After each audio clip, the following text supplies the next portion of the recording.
Student, स्वागत है आपका हमारे एलो सर के ऑनलाइन प्लेटफॉर्म पे। मेरा नाम है ट्विंकल मालवी और जैसा कि आपको पता है कि हमारी बायोलॉजी की क्लासेस चल रही हैं। कल हमने हमारा पहला लेक्चर कंप्लीट किया था जिसमें हमने बायोलॉजी का इंट्रोडक्शन देखा था। ठीक है स्टूडेंट्स, बायोलॉजी के इंट्रोडक्शन में हमने सिंपल सी चीज़ें पढ़ी थी, जैसे कि बायोलॉजी किस शब्द से मिलकर बना हुआ है, इसके जनक कौन कहलाते हैं, ठीक है, और बायोलॉजी की शाखाएँ क्या होती हैं, ये देख लिया था हमने। आज जो हम हमारा चैप्टर शुरू करने वाले हैं वो है जीवन की उत्पत्ति। जीवन की उत्पत्ति यानी कि ऑरिजिन ऑफ लाइफ। ठीक है, तो जीवन की उत्पत्ति मतलब इस पृथ्वी पर जीवन की उत्पत्ति कैसे हुई। ठीक है, तो पहले हम ये पढ़ते हैं कि पृथ्वी की उत्पत्ति कैसे हुई, ब्रह्मांड कैसे बना, और फिर हम आते हैं जीवन पे। लेकिन बायोलॉजी के सब्जेक्ट से हमें सिर्फ ये पढ़ना है कि जीवन की उत्पत्ति कैसे हुई। देखिए स्टूडेंट्स, अभी जो आधुनिक वैज्ञानिक हैं, आधुनिक वैज्ञानिकों ने तो क्या बोला, आधुनिक वैज्ञानिकों ने बोला कि रासायनिक पदार्थों के संश्लेषण से क्या हुआ है, जीव की उत्पत्ति हुई है। ठीक है, रासायनिक पदार्थों से। ठीक, उन्होंने ऐसा इसलिए बोला, और पृथ्वी पर ही हुई है, पृथ्वी पर जो तत्व उपस्थित थे उन्हीं से क्या हुई है, जीवों की उत्पत्ति हुई है। ऐसा उन्होंने इसलिए बोला क्योंकि जो जीवों में जो तत्व पाए गए, जीवों में पाए जाने वाले पदार्थ किस पृथ्वी में पाए जाने वाले पदार्थों के समान पाए गए, मतलब वही तत्व पाए गए जो पृथ्वी में पाए गए। इसका मतलब कहीं ना कहीं ये साबित होता है कि जो जीवन की उत्पत्ति हुई है, या जो इस संसार में जीवन की उत्पत्ति हुई है, वो उन्हीं तत्वों से हुई है जो पृथ्वी में उपस्थित थे। लेकिन इससे भी पूर्व कुछ संकल्पनाएं चली हैं स्टूडेंट्स। जो पहले की जो हम प्राचीन संकल्पनाएं जिनको बोलते हैं, या प्राचीन परिकल्पनाएं जिनको बोलते हैं, ठीक है, परिकल्पना का मतलब होता है एक हाइपोथेसिस, एक विचार। ठीक है, तो प्राचीन लोगों ने उस समय सोचा, यही बहुत बड़ी बात थी कि जीवन की उत्पत्ति कैसे हुई है। तो कुछ प्राचीन परिकल्पनाएं पढ़ेंगे हम और कुछ आधुनिक परिकल्पनाएं पढ़ेंगे। ठीक है, तो प्राचीन परिकल्पनाओं से शुरू करेंगे। पहले हम ये देखिए क्या लिखा है इसमें, सबसे पहले इसको देख लेते हैं। आधुनिक वैज्ञानिकों का विश्वास है कि जीवन की उत्पत्ति पृथ्वी पर ही हुई है। मैंने आपको बता दिया है जीवन की उत्पत्ति, दूसरा कलर ले लेते हैं मार्कर का हम। जीवन की उत्पत्ति कहाँ हुई है, पृथ्वी पर हुई है।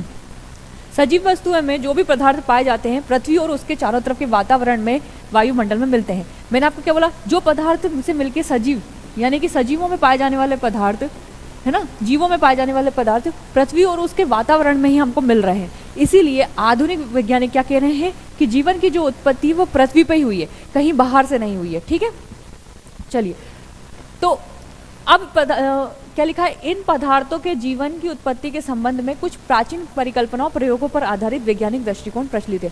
कुछ प्राचीन परिकल्पना है, पहले हम देख लेंगे कि प्राचीन परिकल्पनाओं में क्या समझा जाता था। ठीक है, प्राचीन परिकल्पनाओं में क्या समझा जाता था कि जीवन की उत्पत्ति कैसे हो रही है। ठीक,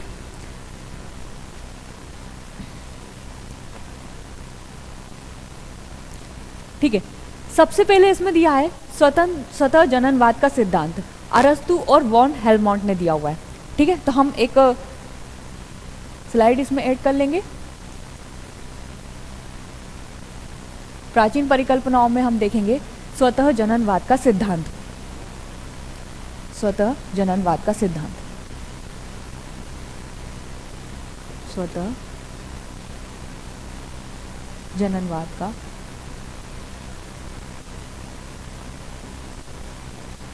सिद्धांत। ठीक है स्टूडेंट्स, पहली बात तो ये प्राचीन परिकल्पना है।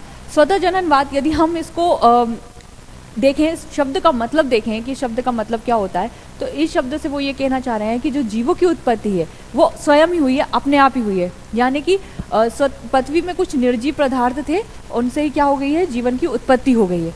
ठीक है, निर्जीव पदार्थ में क्या हो जाते हैं, सजीव उत्पन्न हो जाते हैं। ठीक, ये दिया था, तो आप इनका नाम पढ़ेंगे। जो थ्योरी ऑफ स्पॉन्टेनियस जनरेशन पर देखेंगे तो ये एरिस्टोटल और वॉन हेलमोंट की थ्योरी है।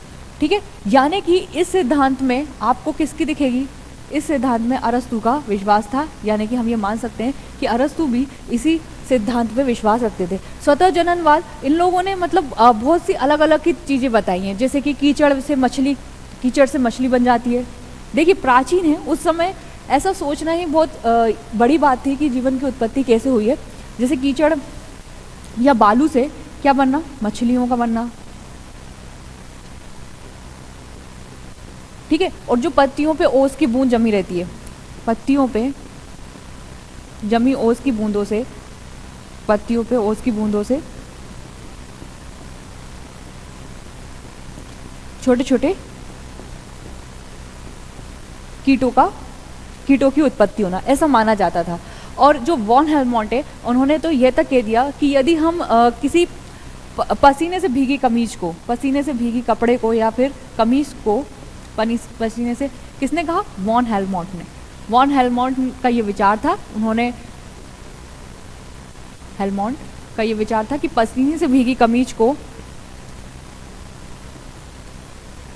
यदि हम गेहूं की बाली के साथ, यानी कि गेहूं के साथ कितने दिन तक के रखते हैं? 21 दिन के लिए रखते हैं, तो उनमें किसकी उत्पत्ति हो जाती है? चूहों की उत्पत्ति हो जाती है। ठीक है।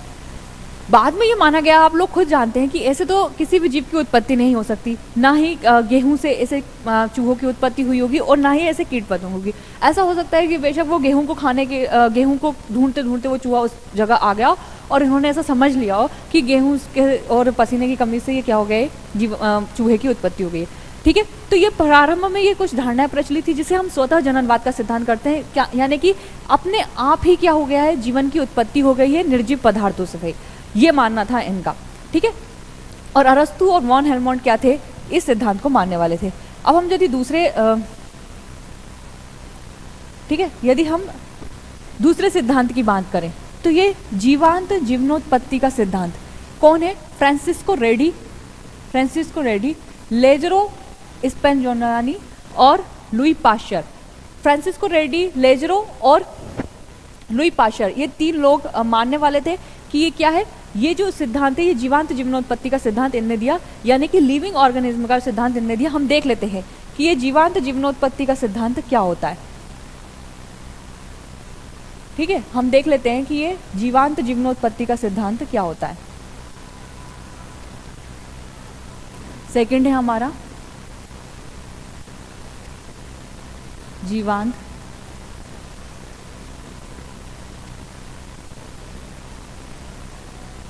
जीवनोत्पत्ति का सिद्धांत।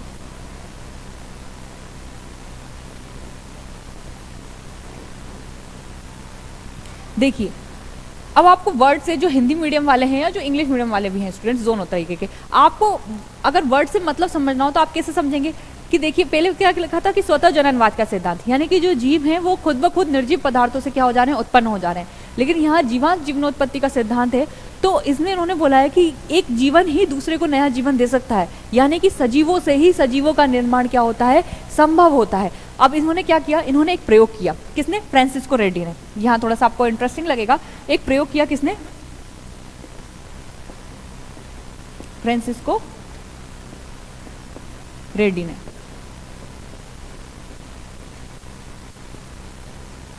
ठीक है, फ्रांसिस्को रेडी ने एक प्रयोग किया। उन्होंने क्या किया,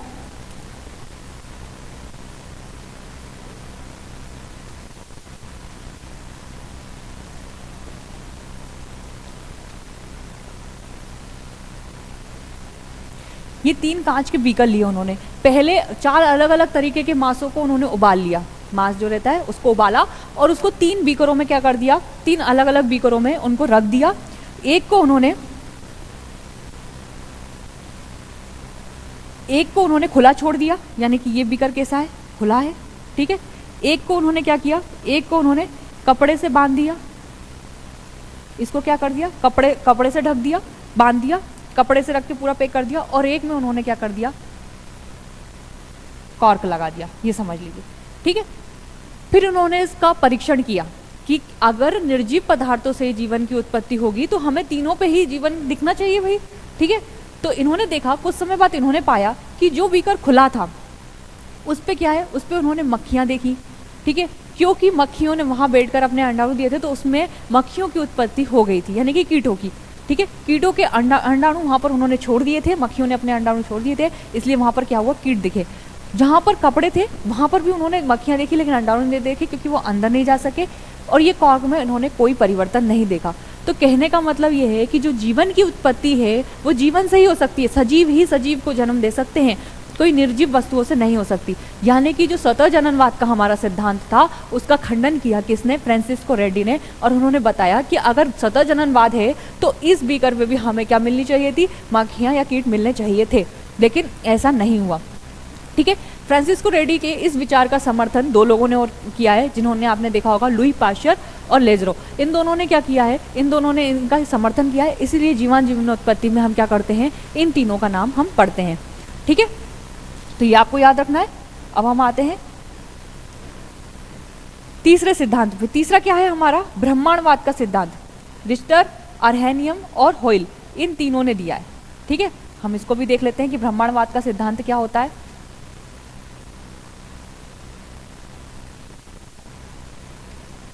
ठीक है, तीसरा हम देख रहे हैं क्या, इस कलर में आपको शायद कम दिखे, ब्रह्मांडवाद का सिद्धांत। अब जो इसको मानने वाले जो वैज्ञानिक हुए, जिसमें आपने रिचर्ड अर्हेनियम का नाम सुना हुआ है, वो उन्होंने क्या कहा ब्रह्मांडवाद के सिद्धांत में। स्टूडेंट्स, जो हमने जीवन जीवनोत्पत्ति का सिद्धांत पढ़ा, उसमें जो लुई पाश्चर पढ़ा, वो वही लुई पाश्चर है जिनको रेबीज के टीके के लिए क्या किया जाता है, बोला जाता है कि उन्होंने रेबीज के टीके का आविष्कार किया, और उन्होंने उसके बारे में भी बहुत कुछ चीज़ें पता लगाई। पहली बात तो ये रेबीज के बारे में और टीके का आविष्कार किया है। ठीक है, तो अब हम पढ़ रहे हैं ब्रह्मांडवाद का सिद्धांत। ब्रह्मांडवाद के सिद्धांत के जो वैज्ञानिक थे, उनका ये मानना था कि पृथ्वी पर जीवन की उत्पत्ति नहीं हुई है, बल्कि जीवन की उत्पत्ति किसी बाह्य ग्रह से हुई है, यानी कि बाह्य वातावरण से हुई है। मतलब उनका ये मानना था कि कोई बीजाणु कण के रूप में किसी उल्का पिंड के माध्यम से, ठीक है, उल्का पिंड के माध्यम से क्या हो गए, पृथ्वी पर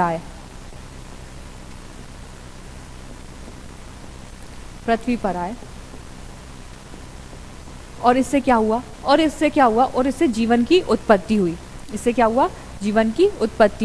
ठीक है, इसको मानने वाले 3 वैज्ञानिक थे, रिचर्ड, अर्हेनियम और होयल।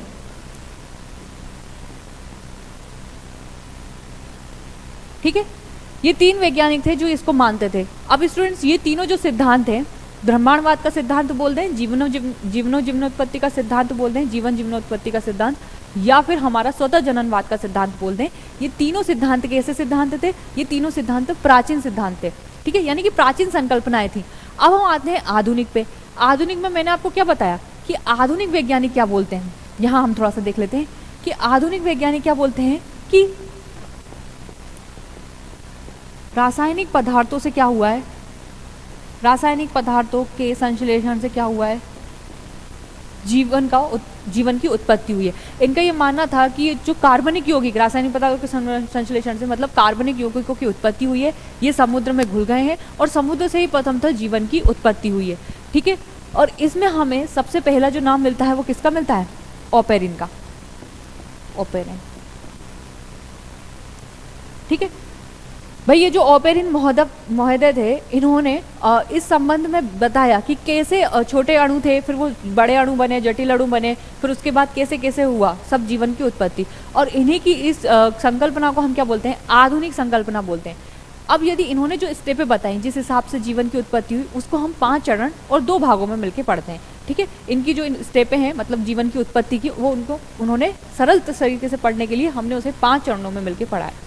ठीक है, तो हम देखते हैं सबसे पहले जीवन की उत्पत्ति के चरण में सबसे पहले ये कैसी संकल्पना है, आधुनिक संकल्पना है,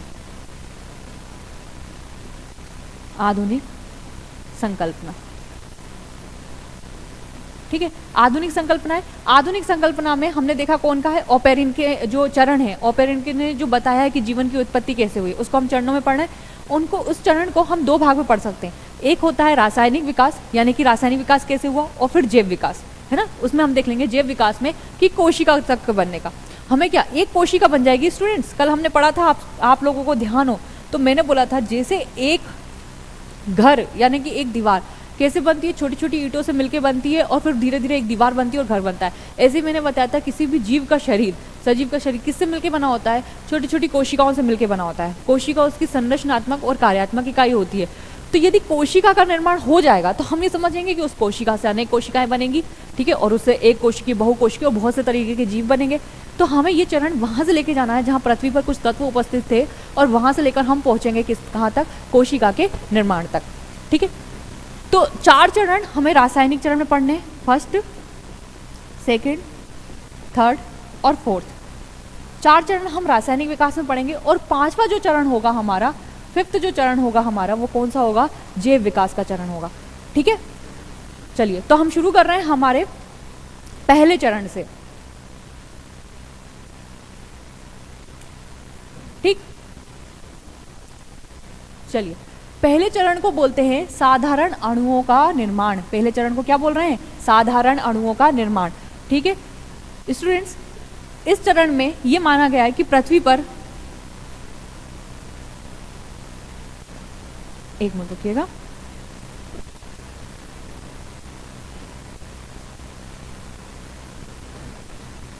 ठीक है, इस चरण में यह माना गया कि पृथ्वी पर, इसको हम थोड़ा सा बड़ा कर लेते हैं। ठीक, इस चरण में यह माना गया कि पृथ्वी पर कुछ तत्व उपस्थित थे, जैसे हाइड्रोजन,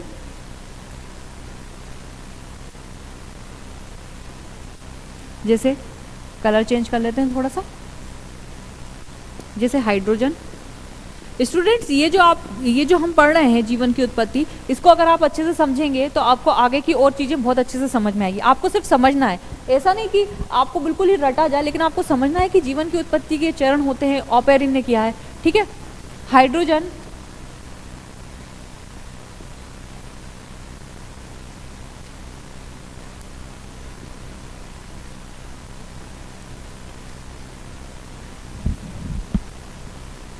हाइड्रोजन, ऑक्सीजन,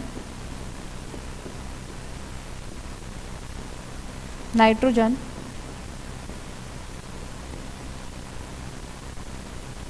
और कार्बन। ठीक है, ये तत्व पृथ्वी के वातावरण में उपस्थित थे। अब इन्हीं तत्वों से क्या हुआ है, इन्हीं तत्वों से निर्माण हुआ किसका, जल का, अमोनिया का और मीथेन।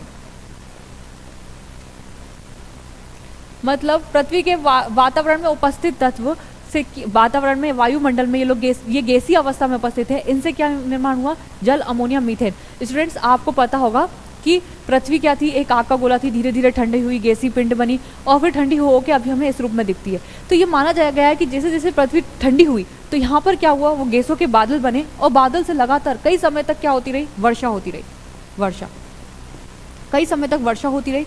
वर्षा होने के पश्चात ये जो यौगिक है, ये जो हमें क्या मिले हैं, ये अणु हैं, ये अणु किस में घुल गए, जल में घुल गए। ये अणु किस में घुल गए, जल में घुल गए, और प्रथम तक किसका निर्माण हुआ, जीन का निर्माण हुआ। ठीक है, उस जल में जब ये तत्व घुल गए, है ना, जल में घुलने हुए इस तत्वों से किसका निर्माण हुआ, जीन का निर्माण हुआ। ठीक, तो हमने देखा कि पृथ्वी के वातावरण में ये मौजूद थे, फिर उसके बाद ये बन गए, और वर्षा हुई लगातार, उसके बाद जो जल हुआ, उस जल में ये क्या हुआ, ये तत्व घुल गए और जीन का निर्माण हुआ। बस यही हमारा प्रथम चरण है। स्टूडेंट्स, बुकों में बहुत ज़्यादा दिया रहता है, लेकिन हमें सिर्फ समझना है उतनी चीज़ें। आपको ये देखना है कि इस स्टेज में क्या हो रहा है, साधारण अणुओं का निर्माण हो रहा है। ठीक है, अमोनिया, मीथेन जैसे क्या मिल रहे हैं, अणु बन रहे हैं। ठीक है, चलिए तो हम फिर अब आएंगे हमारे सेकंड वाले पे, द्वितीय चरण।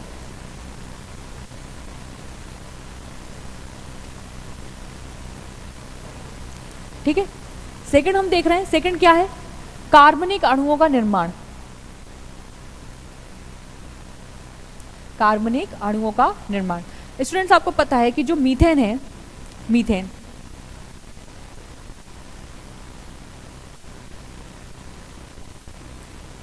जो मीथेन है, हमने देख लिया था कि हमारे प्रथम चरण में क्या हो चुका है, मीथेन का निर्माण हो चुका है। और मीथेन क्या है, एक सक्रिय पदार्थ है। इसने क्या करा, इसने कार्बनिक अणुओं का निर्माण करा, और उनसे क्या बने, कार्बनिक यौगिक बने। यानी कि मीथेन से क्या हुआ, मीथेन से कार्बनिक अणुओं का निर्माण हुआ, कार्बन युक्त अणुओं का निर्माण हुआ। ठीक है, मीथेन और अन्य अणुओं के संयोग से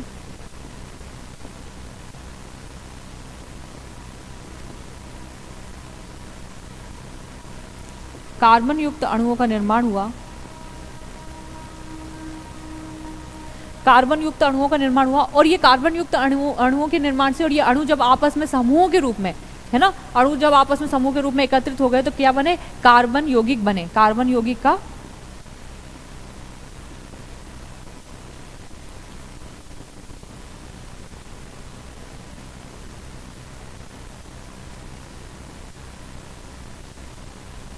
ठीक है, क्या हो रहा है, कार्बन यौगिक का निर्माण हो रहा है। ठीक,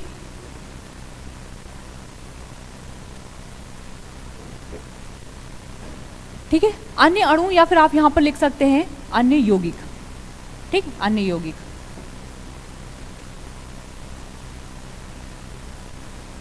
ठीक है। अब ये जो कार्बन युक्त अणु का निर्माण हो गया स्टूडेंट्स, यानी कि ये कार्बन यौगिकों का निर्माण हो गया, इन्हीं कार्बन यौगिकों ने क्या किया, इन्हीं कार्बन यौगिकों ने जीवों की उत्पत्ति में भाग लिया। जीवों की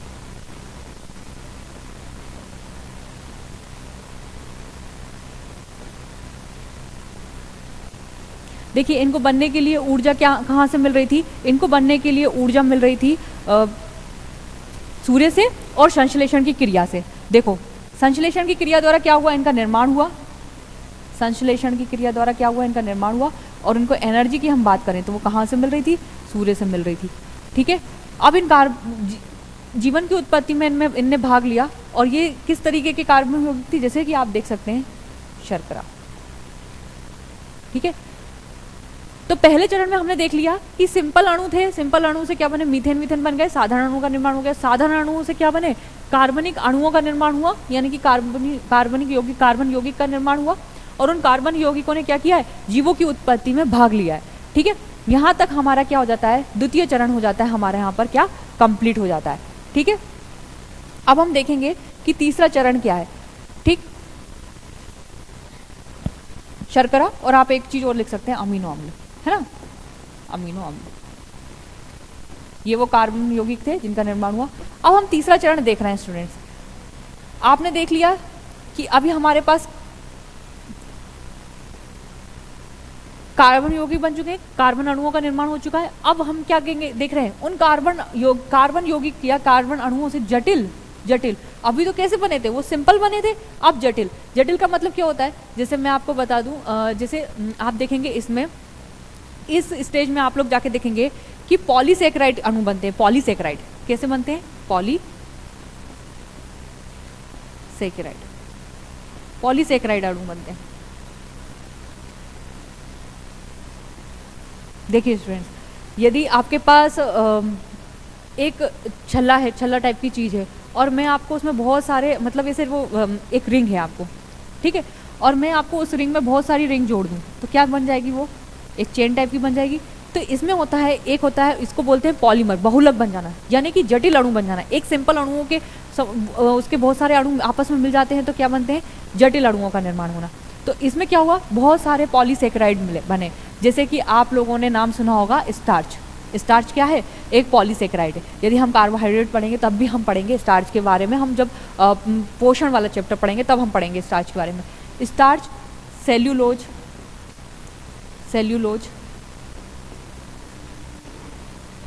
ग्लाइकोजन, ठीक है, ये क्या बने, ये पॉलीसेकेराइड बने। और इसी समय क्या बने, इसी समय आप देखेंगे कि वसा, प्रोटीन व प्रोटीन का निर्माण हुआ।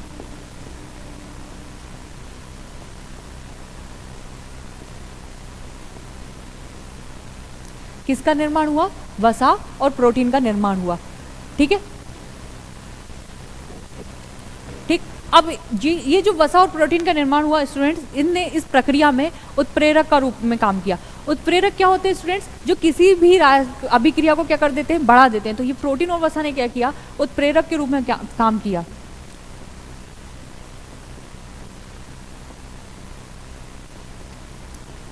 ठीक है, और इन्हें हम लोग क्या बोलते हैं, ये जो उत्प्रेरक के रूप में काम करते हैं उन्हें हम क्या कहते हैं, एंजाइम। एंजाइम। इनडायरेक्टली हम लोगों ने यहाँ पर क्या देख लिया कि एंजाइम्स हमारे पास आ चुके हैं। ठीक है, वसा और कार्बन प्रोटीन यौगिकों का जो निर्माण हुआ है वो उत्प्रेरक के रूप में काम करेंगे और उन्हें हम क्या बोलते हैं, एंजाइम्स कहते हैं। ठीक है, तो पॉलीसेकेराइड के अणु बन चुके हैं, यानी कि जटिल कार्बनिक यौगिकों का क्या हो चुका है, निर्माण हो चुका है। सिंपल सी चीज, आपको क्या करनी है, इसकी हेडिंग याद रखनी है और ये याद रखना है कि कौन कौन से अणु बन रहे थे। पहले आप लोगों ने देख लिया कि भाई मीथेन बन गया, मीथेन से आपने देख लिया कार्बनिक अणु बन गए, है ना, कार्बन यौगिक बन गए या कार्बन अणु बन गए, ठीक है। उन कार्बन अणुओं के बाद हम लोगों ने देख लिया क्या, तीसरे पॉइंट में जटिल अणु बन गए। अब जटिल अणुओं के बाद हम आएंगे हमारे फोर्थ स्टेज पे, बस थर्ड में हमको इतना याद रखना है। अब हम आएंगे हमारे फोर्थ स्टेज पे। फोर्थ में हम देख रहे हैं, ठीक है, ये इसमें से यहाँ पर ये काट लीजिएगा, आधुनिक परिकल्पना, कलर टाइप हो गया। चतुर्थ चरण हम देख रहे हैं अत्यंत सुपर अणु न्यूक्लिक अम्ल का निर्माण। अब देखिए स्टूडेंट्स, मीथेन में आपको बता ही चुकी हूँ, जल पृथ्वी पे आ चुका है, अमोनिया का निर्माण में आपको बता ही चुकी हूँ। जब ये तीनों मिल जाएंगे तो ये तीनों क्या बना रहे हैं, ये तीनों आपको पता होगा, ये तीनों बना रहे हैं प्यूरिन और पिरामिडिन। देखिए स्टूडेंट्स, कुछ नाम ऐसे होंगे जो अभी आपको समझ में नहीं आ रहे, अगर आप फर्स्ट टाइम पढ़ रहे हैं तो आपको नहीं समझ में आ रहा है कि ये क्या है, ये क्या है। अभी हम जैसे डीएनए पढ़ेंगे, कोशिका पढ़ेंगे, पोषण पढ़ेंगे, तो ये नाम आएंगे और वहां पर मैं आपको क्या करूंगी, इसका डिटेलिंग बताऊंगी। अभी आपको ये पता चलना चाहिए कि ये वो यौगिक बन रहे हैं जो जीवन की उत्पत्ति में क्या है, मददगार है। कोई एक चीज है, छोटी चीज है, जब वो उसके दो अणु मिल जाएंगे तो एक वो बड़ी चीज बन जाएगी ना। बस ये याद रखना है कि सिंपल अणुओं से हम क्या कर रहे हैं, जटिल अणुओं का क्या कर रहे हैं, निर्माण कर रहे हैं, ठीक है। तो प्यूरिन और पिरामिडिन इससे मिल रहे हैं। प्यूरिन को यदि शर्करा और फास्फेट के साथ यदि हम मिला दें तो हमें क्या मिलते हैं, हमें मिलते हैं न्यूक्लियोटाइड।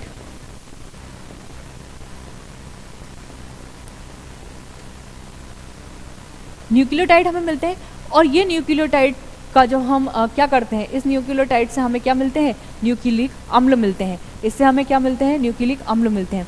यानी कि इससे भी यदि हम देखें अत्यंत जटिल, जिसे आप लोग यहाँ पर देख रहे हैं ना, अत्यंत सुपर अणुओं का निर्माण, अत्यंत जटिल अणुओं का निर्माण इस न्यूक्लियोटाइड के, जैसे मैंने आपको बताया एक इकाई रहती है तो उसे हम बोलते हैं मोनोमर, और जब हम उसकी बहुत सारी इकाइयों को आपस में जोड़ देते हैं उसको हम क्या बोलते हैं, पॉलीमर।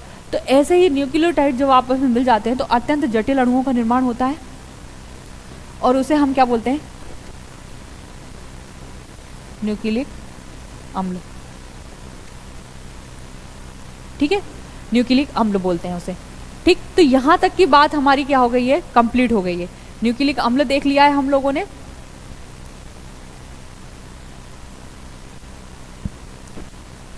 ठीक है।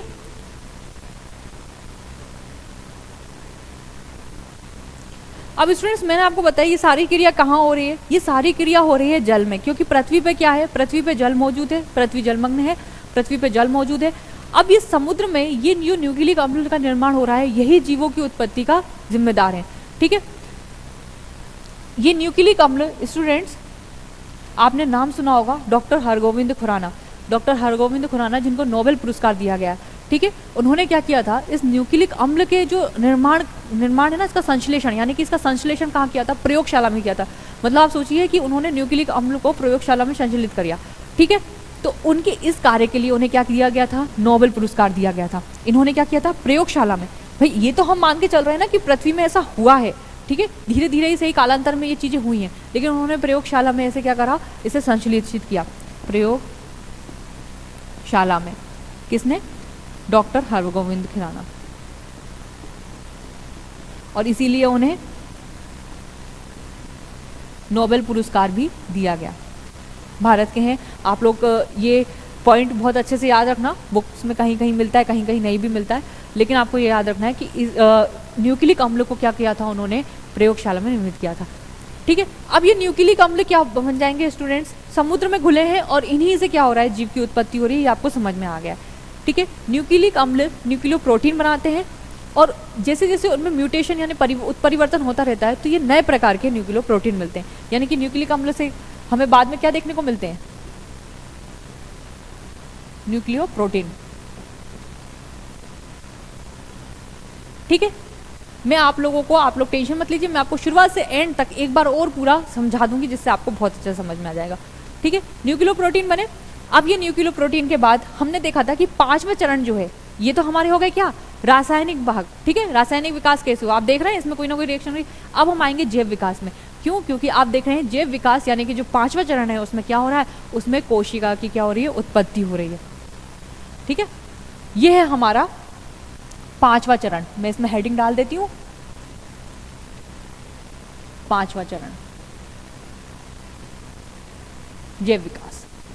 ठीक है, मैंने आपको क्या बताया, नए प्रोटीन बने, है ना, न्यूक्लियोप्रोटीन बन रहे हैं, नए तरीके के प्रोटीन बन रहे हैं। उत्परिवर्तन के कारण जो नए तरीके के प्रोटीन बने वो अधिक चिपचिपे थे। समूहों में शामिल होने के कारण इन समूहों के चारों तरफ पौष्टिक पदार्थ के खोल बन गए। ठीक है, ये ग्रुप्स में शामिल हुए और इनके आसपास क्या हो गए, वातावरण में तो मौजूद है, इनके आसपास क्या हुआ, पौष्टिक पदार्थों के खोल बन गए, शेल बन गए। ठीक है, जिन्हें पौष्टिक पदार्थ निरंतर मिलते रहे, है ना, इन्हें कोलेरवेट कहते हैं। जिन न्यूक्लियोप्रोटीन के चारों तरफ पौष्टिक पदार्थों के आवरण नहीं बने वो लुप्त हो गए। मतलब जिन न्यूक्लियोप्रोटीन बने न्यूक्लिक अम्ल से के बाद, तो न्यूक्लियोप्रोटीन के जिनके बाहर नहीं बने वो क्या हुए, लुप्त हो गए।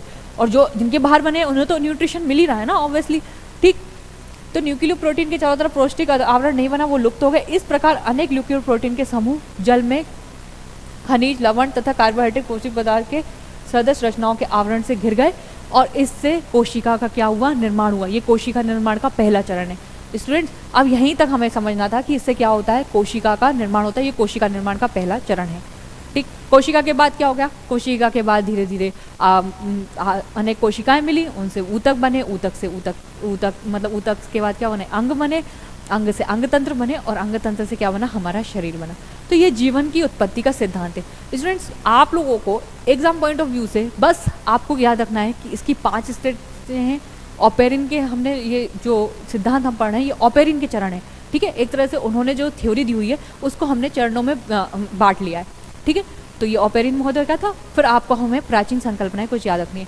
मैं आपको एक बार शॉर्टली रिवीजन करा देती हूँ जिससे आपको क्या हो जाए, पूरा समझ में आ जाए कि आज हमने देखा क्या है। ठीक है, चलिए तो शुरू करते हैं। सबसे पहले जीवन की उत्पत्ति हम देख रहे थे। जीवन की उत्पत्ति में हमने देखा origin of life. Origin of life में हम लोगों ने देखा कि भाई जीवन की उत्पत्ति, जो अब आधुनिक वैज्ञानिक है वो तो ये मान रहे हैं कि पृथ्वी पे जो पदार्थ मौजूद हैं, है ना, और वो जीवों के शरीर में भी मौजूद है, तो इसका मतलब उनकी उत्पत्ति पृथ्वी पर ही हुई है। ऐसा नहीं है कि बाहर से कोई उल्का पिंड आया या कोई ग्रह टकरा गया या कुछ ऐसी बाहर की घटनाएं हुई है जिसके कारण जीवन की उत्पत्ति हुई। ठीक, तो इसमें हमने देख लिया, पहले हमने देखा कि प्राचीन के थिंकर्स क्या सोचते थे, यानी प्राचीन परिकल्पनाएं क्या थी, है ना, इस बारे में। ठीक, तो पहला देखा हमने स्वतः जननवाद का सिद्धांत, अरस्तु और वॉन हेल्मोंट, ये लोग इसमें विश्वास रखते थे। और वॉन हेल्मोंट ने तो ये तक कह दिया था कि एक कमीज और हम गेहूं की कुछ बालियां रखेंगे तो उससे चूहों की उत्पत्ति हो जाएगी। फिर इसका खंडन किसने करा, जीवाणुत्पत्ति के सिद्धांत, जिसमें इटली के वैज्ञानिक का नाम आया जिनका नाम है फ्रांसिस्को रेड्डी। उन्होंने क्या करा, 3 बीकर लिए, उसमें मांस के टुकड़े रखे और उन्होंने ये प्रूव कर दिया कि जहाँ जीवन है वहीं जीवन की उत्पत्ति होगी, यानी कि सजीव ही सजीवों का निर्माण कर सकते हैं, कोई निर्जीव पदार्थ नहीं कर सकता है।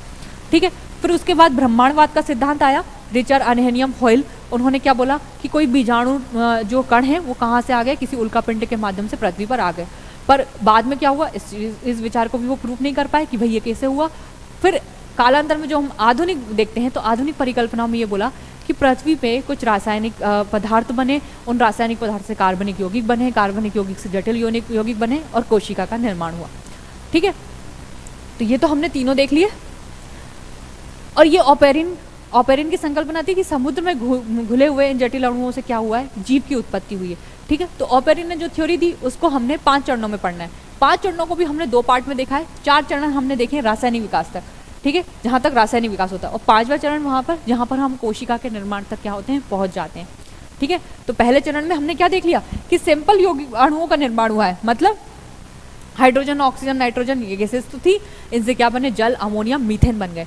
ठीक है, सेकंड हम आए, इन मीथेन के साथ क्या हुआ, अन्य यौगिकों का हुआ, क्योंकि मीथेन क्या है, मीथेन एक सक्रिय यौगिक है। मीथेन क्या है, एक सक्रिय यौगिक है।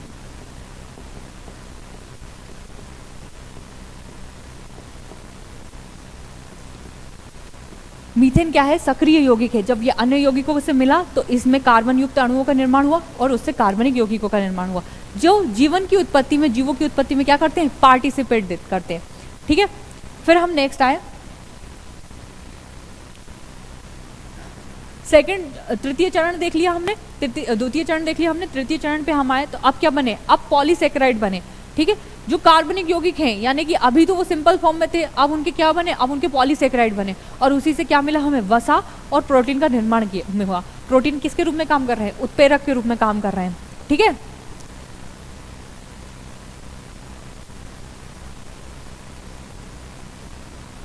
अब क्या हुआ, चतुर्थ चरण में हमने देख लिया कि मीथेन, अमोनिया और जल, ये तो आप लोगों ने देख लिया था। इससे क्या बने, प्यूरिन और पिरामिडिन बने। जब प्यूरिन शर्करा और फास्फेट समूह से मिलते हैं तो ये क्या बनाते हैं, न्यूक्लियोटाइड बनाते हैं। स्टूडेंट्स आप डीएनए जब हम पढ़ेंगे, डीएनए की संरचना पढ़ेंगे तो हम न्यूक्लियोटाइड, न्यूक्लियोसाइड सब पढ़ेंगे, इसलिए आपको पैनिक होना नहीं है। कि आपको ये समझना है कि अभी ठीक है ये लिखा है, आपको सिर्फ समझना है कि हाँ ये अणु बन चुके हैं, है ना, या ये जटिल अणुओं का निर्माण हुआ है, बस इतना समझना है। ठीक, अब इन न्यूक्लियोटाइड से क्या हुआ, इन न्यूक्लियोटाइड से न्यूक्लिक अम्ल बने, ठीक, और उनसे क्या बने, न्यूक्लिक प्रोटीन। और ये प्रोटीनों में जो म्यूटेशन हुआ, ठीक है, ये चिपचिपे थे, इनमें म्यूटेशन हुआ, नए प्रोटीन बने। ये नए प्रोटीन के आसपास जो खोल मिल गए उनको पोषण मिलता रहा, और जिससे हम मानते हैं कि क्या है, कोशिका का निर्माण हो पाया। ठीक, तो यहाँ तक हमने जीवन की उत्पत्ति देखी। ये जो आधुनिक चरण है उनसे आपको क्लियरली समझ में आ रहा होगा कि हाँ ऐसा ऐसा ऐसा ऐसा हुआ होगा। ठीक है, तो ये थी कुछ प्राचीन संकल्पनाएं और कुछ आधुनिक। स्टूडेंट्स कल जो हमने हमारा चैप्टर पढ़ा था उससे संबंधित हमारे कुछ एमसीक्यूज हैं जिसको मैं अभी आपको सॉल्व कराऊंगी।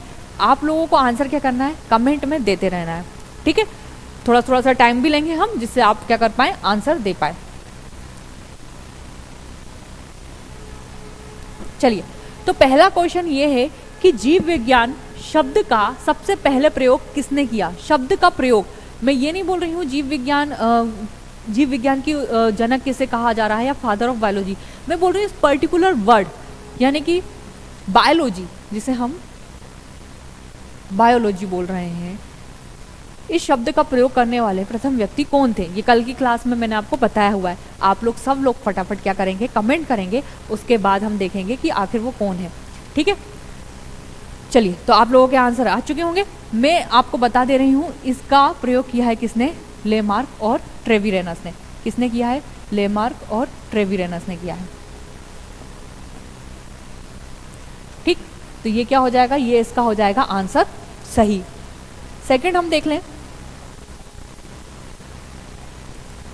सेकंड हम देखते हैं जीव विज्ञान के जनक के रूप में किसे जाना जाता है। Who is known as the father of biology, यानी कि फादर ऑफ बायोलॉजी हम किसे बोल रहे हैं। तो मैंने आपको बताया था कि फादर ऑफ बायोलॉजी हम किसे बोलते हैं, भाई बहुत महान इंसान। अभी हमने उनका पढ़ा है, कौन सा सिद्धांत पढ़ा है, जल्दी से याद कर लीजिए। हमने पढ़ा है स्वतः जननवाद का सिद्धांत। स्टूडेंट्स आप लोगों को हो सकता है हंसी आ रही हो कि भाई इन्होंने ऐसा कैसे बोल दिया, अरस्तु ने इतनी बड़ी बात कैसे बोल दी कि किसी भी निर्जीव पदार्थ से यानी कि पत्ती पे जमी ओस से किसी कीट पतंग का निर्माण हुआ है, ये कैसे बोल दिया। उस समय स्टूडेंट्स आप सोच रहे हैं, उस समय जब आज से कितने टाइम पूर्व की बात है अरस्तु के टाइम पे, उस समय ये सोचना ही, ये विचार करना ही कि जीवन की उत्पत्ति कैसे हुई है। और आपने देखा होगा कि जंतु विज्ञान में हमने देखा कि उन्होंने 500 अलग अलग प्रजातियों पे अध्ययन किया है ना, उनकी मॉर्फोलॉजी, एनाटॉमी, इसके हिसाब से उन्होंने देखा कि किस अलग अलग तरीके के जीव मिलते हैं। तो ये यही बहुत बड़ी बात थी। ठीक, तो जीव विज्ञान के जनक के रूप में हम किसको मानते हैं, आप लोगों का सबका सही है जवाब, और वो आंसर है किसका, अरस्तु। अरस्तु को हम क्या बोलते हैं, फादर ऑफ बायोलॉजी। बहुत बढ़िया। चलिए नेक्स्ट क्वेश्चन पे जाते हैं। नेक्स्ट क्वेश्चन है जंतु विज्ञान के जनक किसे कहते हैं। भाई अभी मैंने आपको लास्ट में डिस्कशन करते बता दिया कि ऐसा व्यक्ति जिन्होंने क्या करा है, जीवों की अलग अलग 500 प्रजातियों पर क्या किया, अध्ययन किया है। ठीक है, मैंने आपको बताया था बायोलॉजी को हम 2 भागों में बांटते हैं। एक होता है हमारा जूलॉजी और दूसरा होता है हमारा बॉटनी। ठीक है, अब ये पूछ रहे हैं जूलॉजी के फादर कौन है। बॉटनी के तो मैंने आपको बता ही दिए थे, थियोफ्रेस्टस। ठीक है, अब इन्होंने पूछा है जूलॉजी के फादर कौन है। जूलॉजी मतलब, और इनकी बुक का नाम तो आपने लिख लिया होगा, हिस्टोरिया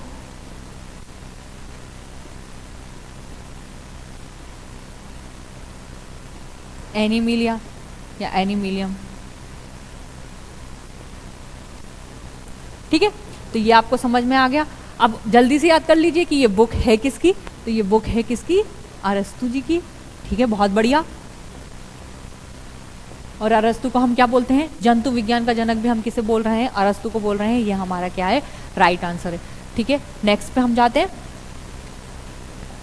नेक्स्ट क्वेश्चन है स्टूडेंट्स, वनस्पति शास्त्र का जनक कौन है। अच्छा हुआ मैंने आपको लास्ट स्लाइड में नहीं बताया, नहीं तो फिर क्वेश्चन का मतलब नहीं रह जाता। ठीक है, मतलब who is the father of botany, है ना, या who is known as the father of botany. ठीक है, तो इसका आंसर क्या है, थियोफ्रेस्टस। बहुत बढ़िया। थियोफ्रेस्टर जो है उनको क्या कहा जाता है, वनस्पति विज्ञान यानी कि बॉटनी का फादर कहा जाता है, ठीक है। और इनकी बुक का नाम क्या है, इनकी बुक का नाम है हिस्टोरिया प्लांटेरम। इनकी बुक का क्या नाम है, इनकी बुक का नाम है हिस्टोरिया प्लांटेरम, ठीक है। इन्होंने भी पौधों की अलग अलग भिन्न भिन्न प्रजातियों पे क्या किया था, अध्ययन किया था, ठीक है। नेक्स्ट हम आ रहे हैं, हमारा लास्ट क्वेश्चन है, देख लें हमने चारों क्वेश्चन कर लिए, नहीं एक क्वेश्चन रह गया है शायद, ठीक है हमने चारों क्वेश्चन कर लिए हैं। अभी हमारा लास्ट क्वेश्चन है, ठीक। हो सकेगा अगर आपको ये पसंद आएगा तो हम क्या करेंगे, हम इसमें क्वेश्चनों की संख्या और बढ़ा लेंगे, या फिर लास्ट में जब हमारा बायोलॉजी हो जाएगा तो हम क्वेश्चन और कर लेंगे, ठीक है। तो वो दिक्कत नहीं है। तो बॉटनी शब्द की उत्पत्ति किस भाषा के शब्द से हुई है, अच्छा क्वेश्चन है। मैंने आपको बायोलॉजी पढ़ाते वक्त बताया था कि बायोलॉजी और इस शब्द की उत्पत्ति किस भाषा के शब्द से हुई है। तो आप लोग देखेंगे इसका आंसर क्या है, आप लोग देंगे अपने हिसाब से आंसर।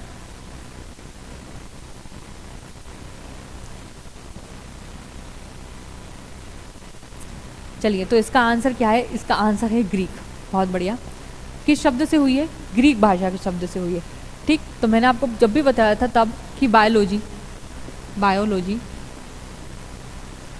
दो शब्द से मिलके बना है, ठीक है। एक है बायोस और एक है लोगस, ठीक है। और ये जो शब्द है ये किस भाषा का शब्द है, ग्रीक भाषा का शब्द है। अब उन्होंने यहाँ क्या पूछ लिया है, यहाँ उन्होंने पूछ लिया कि बॉटनी किस भाषा का शब्द है, बॉटनी भी किस भाषा का शब्द है, ग्रीक भाषा का शब्द है, ठीक है। तो ये हमारे एमसीक्यू हो गए कंप्लीट, ठीक। चलिए तो आपको हमारी ये क्लास अच्छी लगी हो तो लाइक करें, शेयर करें, सब्सक्राइब करें। कल हम हमारे मिलेंगे नेक्स्ट चैप्टर के साथ। Thank you.